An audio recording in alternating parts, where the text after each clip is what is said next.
tahadhari kwa umma kuingizwa katika machafuko ya kisiasa, specifically Tanzania. Mtume sallallahu alaihi wasallam ametuambia wakati kutufahamisha katika upande wa utendaji wa wema, akasema la tahqiranna min alma'ruf shay'a, msidharau katika wema chochote, na kinyume chake pia msidharau katika uovu chochote.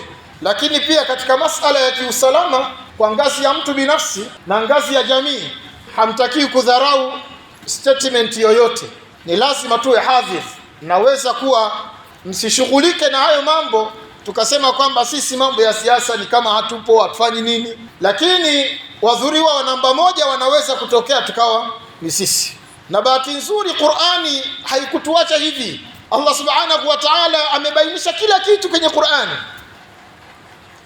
na kwa hivyo masala haya yanapotokea haina maana kwamba sisi hatuna pa kuelekea. Allah subhanahu wa ta'ala anatuambia katika sura ya 4 aya 71, ya ayyuhalladhina amanu khudhu hidhrakum fanfiru thubatin aw infiru jami'a.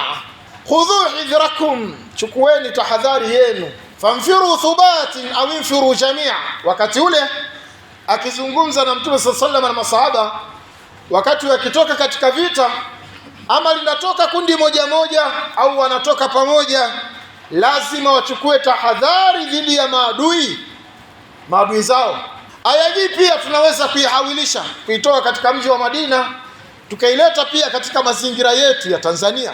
Pamekuwa na kila wakala kwa sababu ya mambo ya kisiasa, na kila mmoja anaweza kujitumbukiza kwa namna yake, kama ambavyo tunajikuta tunakuwa ni washabiki wa mpira kiasi cha kufika pahala mtu akatokwa na imani, akavunja misingi yake ya imani kwa sababu ya mapenzi kwa timu yake. Jambo hili pia linaweza kujitokeza, mtu akawa na mapenzi na chama chake kiasi kwamba akafika pahala akatokwa na imani, ama kwa upande mmoja au mwingine akajikuta naye anaingia katika kutumika katika kusababisha ajenda ambayo wala yeye sio mwanzilishi wake.